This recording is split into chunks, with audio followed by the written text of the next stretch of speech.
Today I rise to speak on the Australian Research Council Amendment Bill 2021. This bill will amend the Australian Research Council Act to index appropriations and provide a new funding cap commencing in 2024. These are administrative changes that I support. The Australian Research Council is a statutory Commonwealth agency under the ARC Act. And for 20 years, the ARC's fundamental purpose has been to grow knowledge and innovation in the national interest and for the Australian community. This kind of innovation aims to underpin positive environmental, social and economic outcomes. The ARC does this by advising the government on the research matters, as well as administering the National Competitive Grants Program, the Excellence in Research for Australia, and the Engagement and Impact Evaluation Assessment Frameworks. The ARC runs various funding schemes under the banner of linkage programs, which encourage research collaborations between researchers and a range of different styles of organisations, including private enterprise, community organisations and other research agencies. 2021 was the ARC's 20-year anniversary, and it has achieved a lot since then.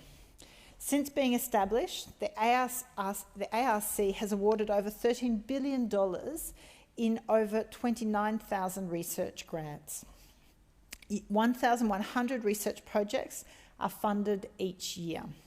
The Commonwealth invests in research and development in many ways, but the ARC forms a large part of it. The ARC administers roughly 6.8% of Commonwealth's total investment in research and development. This is a substantial amount. The ARC has partially funded 74 centres of excellence with industry and universities, and centres of excellence foster collaboration between research organisations, businesses and universities.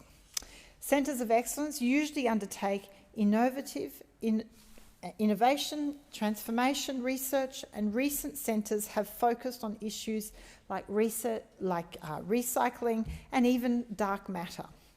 The ARC supports industrial transformation research hubs, which engage researchers to investigate new technologies and economic, commercial and social transformations. Usually, these are to benefit industry partners. So alongside this are ARC Industrial Transformation Training Centres, which helps facilitate innovation, postdoctoral training and for research industries. The ARC also brokers crucial partnerships between government, business and academia, international institutions and community organisations, with over 9,000 domestic and international partnerships over the last 20 years. There is a lot to be celebrated. While several reviews into the ARC have highlighted areas for improvement, the importance of the ARC just cannot be understated. Through its fostering of world-leading research, the ARC is central to Australia's innovation performance. Innovation crucially underpins our economic prosperity and well-being. It is directly tied to productivity.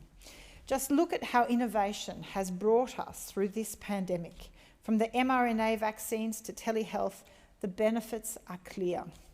Innovation is crucial for both our economic recovery and our long-term resilience as we emerge from this pandemic.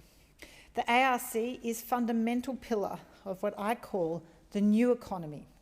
The new economy is forward-focused, sustainable, decarbonised, and importantly, built on innovation.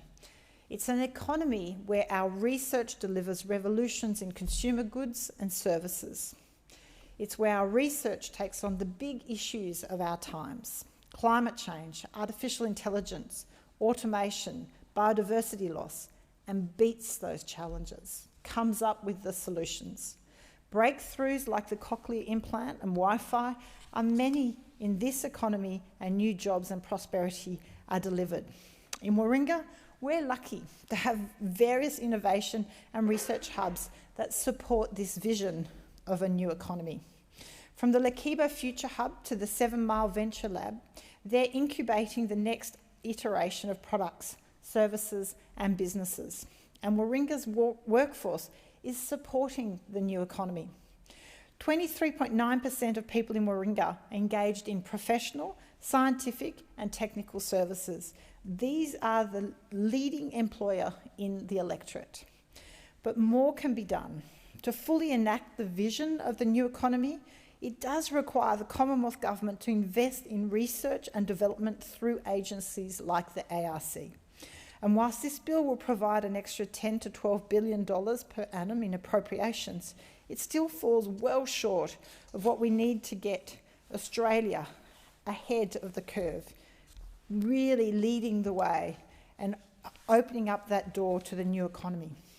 Australia is falling further and further behind the rest of the world on innovation. We were once ranked 17th in the world according to the Global Innovation Index, and we've now slipped to 25th this year.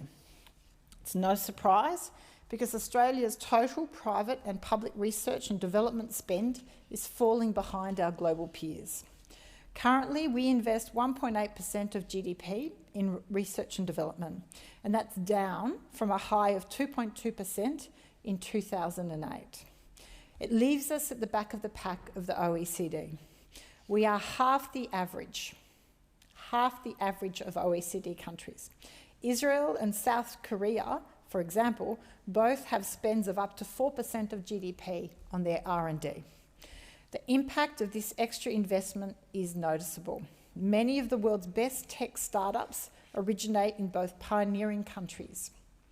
The economic benefits of investing more in research and development are manifold. A recent CSIRO report found that for each dollar invested in R&D, there was an average of $3.50 in economic benefits that came out of it. That is good investment. If we want to have better living standards, protect our environment, our communities, our way of life, we had best innovate, and innovate fast. We can improve our performance by increasing the appropriations for the ARC. Bold investment through the ARC will have immediate effect. An additional barrier is a lack of commercialisation of our world-class research, despite linkage programs supported by the ARC. Collaboration between industry and research institutions underpins innovation, and it will be critical to support jobs growth in our recovery and in dealing with our current and future challenges.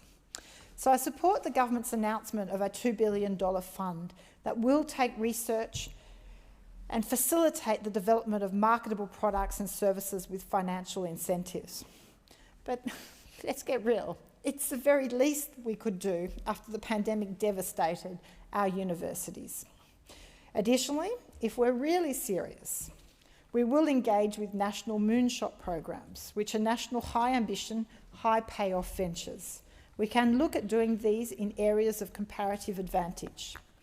Some of the sectors we should look at are space quantum, artificial intelligence, biotechnology, and clean technology and digitisation.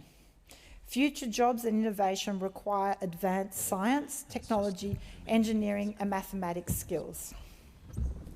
75% of the fastest growing occupations require significant STEM skills and knowledge, and STEM-based employment is projected to grow at almost twice the pace of other occupations. Unfortunately, our STEM performance in our schools is lacking. It's leaving a brains gap for business and affecting our innovation, and I would suggest it would be a better focus of the government than worrying about ideology and culture wars and how one should be reinterpreting our history to suit ideology. STEM is the most important area for our future. We just can't ignore as well, unfortunately, the vast gender disparity in STEM studies. According to the chief scientist, STEM is still 79% male-dominated. And we know that gender and cultural diversity in research drives better innovation outcomes and has been linked to organisation performance. It is a win-win when you fix the gender divide. We therefore need a comprehensive plan to address both the achievement gap in STEM and the gender disparity for participation in STEM. All this should be tied together with a comprehensive strategy to coordinate, plan and outline core objectives for national industry innovation in Australia. Unfortunately, we can't talk about this bill and this funding about the ARC without discussing the government's poor performance on research grants. Last month, a group of country's most eminent scientists and researchers spoke out against the minister's decision to block grants for 6 projects. These projects had been evaluated, elevated for funding by an independent panel. The arm's length process is designed to place funding for the most meritorious projects away from political interference. The announcement of successful grants was also delayed. The researchers should have known in November if they made the cut, and instead they had to wait until Christmas Eve. And this is extraordinary, and people may not understand why, but delay impacts outcomes. For 30 years, they've been awarded on time in the 4th quarter. That is what the scientists and people in the sector could rely on. The delay caused by announcing a delayed announcement caused substantial uncertainty for many researchers who are pinning future work on these grants. So researchers who aim to collaborate with industry risk losing those very important relationships due to the time delay and through no fault of their own. So if an independent process designed to be impartial recommends certain grants, then the government should follow its guidance and award them in a timely manner. Too many times we have seen the Morrison government overrule departments and other bodies just to rort the process with their own cherry-picked selections. We need more accountability to be built into this process. If the minister chooses to reject a grant, he or she should table a statement of reasons setting out clear rationale for such a move, because the funds we are allocating are public funds and they should be allocated with transparency and in accordance with the process that has been approved. So in conclusion, Mr Deputy Speaker, the ARC plays a crucial role in supporting innovation in Australia. It's part of our new economy. I want to see it be part of a bigger part of the new economy we are capable of building. But it does require vision and it requires commitment to actually moving forward, letting go of the past and actually moving forward towards new technologies. We are limping to the back of the pack with our performance on innovation. This is acting as a drag on our productivity and our economic growth. And so many young people know this and fear this because they are ambitious. They are hungry for success. I know this because I meet so many of them in Warringah. We can become leaders once again and ensure decades of prosperity, but only if we embrace just some of the limited policies that I've set out as being part of a new economy. We must consider the challenges we have ahead. We have big challenges ahead in the next decade in particular in relation to global warming and climate change. But we also have the skills, the willpower, the smarts. We have the smart workforce to do this. We have the innovation and the R&D.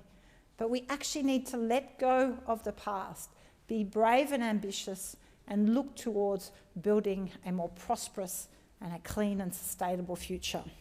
And we will do that with innovation.